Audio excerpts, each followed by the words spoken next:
Once upon a time, there was a young learner named Sarah. She was a high school student who had always been fascinated by the English language. Although she loved the sounds of the words and the way the sentences flowed, she often struggled to speak confidently. She was shy, and even though she understood a lot of English when she heard it or read it, she had a hard time using the language herself. She was afraid of making mistakes, and that fear often stopped her from practicing. Sarah's parents had just moved to a new house in a quiet neighborhood, and as Sarah was unpacking boxes in her room, she heard a knock at the door. When she opened it, she was greeted by a friendly woman with a warm smile. "Hi, I'm Mrs. Thompson, your new neighbor. I just wanted to stop by and welcome you to the neighborhood," the woman said with a cheerful voice. Sarah smiled politely, but inside she felt nervous.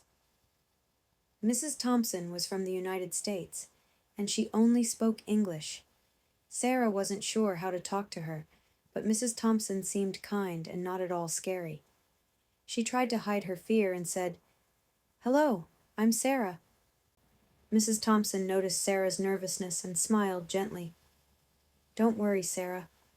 I understand that you're still learning English, and I'd love to help you practice. We can take it slow, step by step."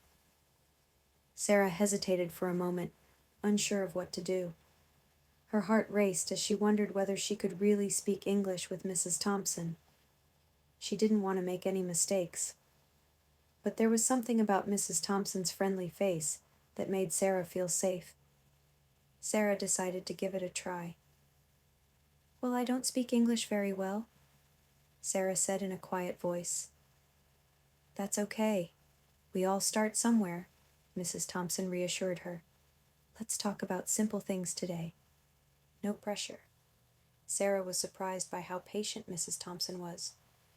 They talked about the weather, Sarah's new house, and what she liked to do in her free time. At first, Sarah didn't understand everything, but Mrs. Thompson would repeat the words slowly and clearly, and Sarah could ask questions when she didn't understand something. Mrs. Thompson always encouraged her to keep going, even if Sarah made mistakes.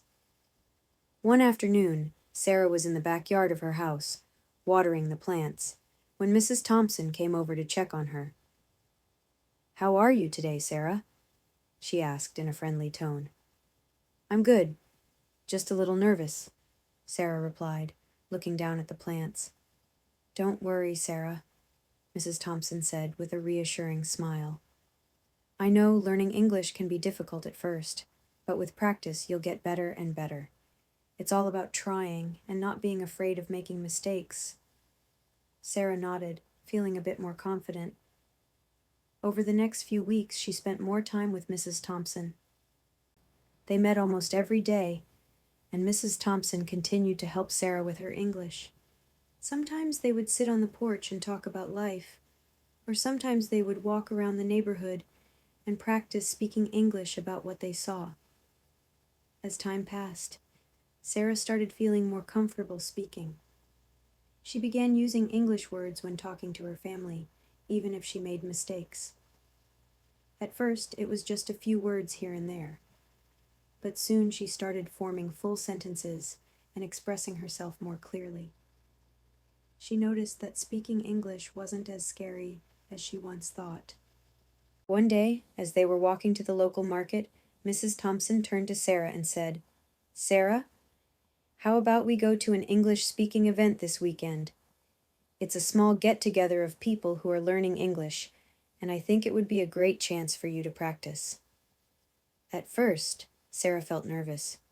She had never spoken to so many people in English before, and she was afraid she would make a mistake in front of others.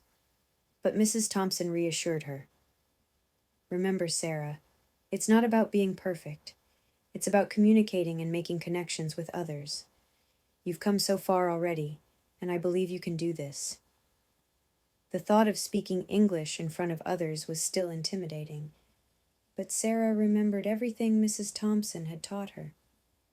She realized that it was okay to make mistakes as long as she was trying her best. She agreed to go to the event.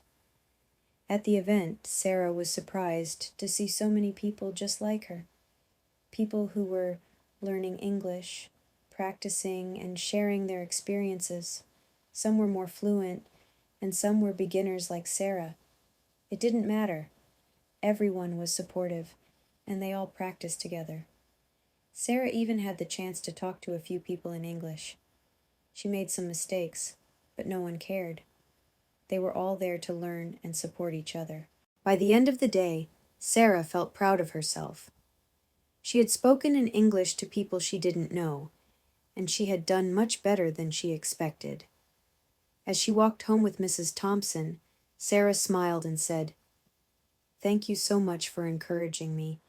Mrs. Thompson, I never thought I could speak English in front of other people. I still make mistakes, but now I feel more confident." Mrs. Thompson smiled back and patted Sarah on the back. "You did a fantastic job, Sarah, and you're going to keep improving. I know it. Remember, learning a language is a journey, and every step you take brings you closer to your goal." From that day on, Sarah kept practicing English every chance she got. She joined online English groups, listened to English podcasts, and watched English shows. She even started helping other learners in her neighborhood. Through all of it, she remembered the lesson that Mrs. Thompson had taught her. It's not about being perfect. It's about trying, practicing, and not giving up. And most importantly, it's about taking small, brave steps that lead to big changes. Sarah's story is a reminder to all learners. No matter where you start or how nervous you feel, you can improve your English. You don't have to speak perfectly right away. All you need is practice, confidence, and the courage to keep going. With each small step, you'll get closer to your goal. And who knows, just like Sarah, you might find an unexpected helper along the way to guide you and cheer you on.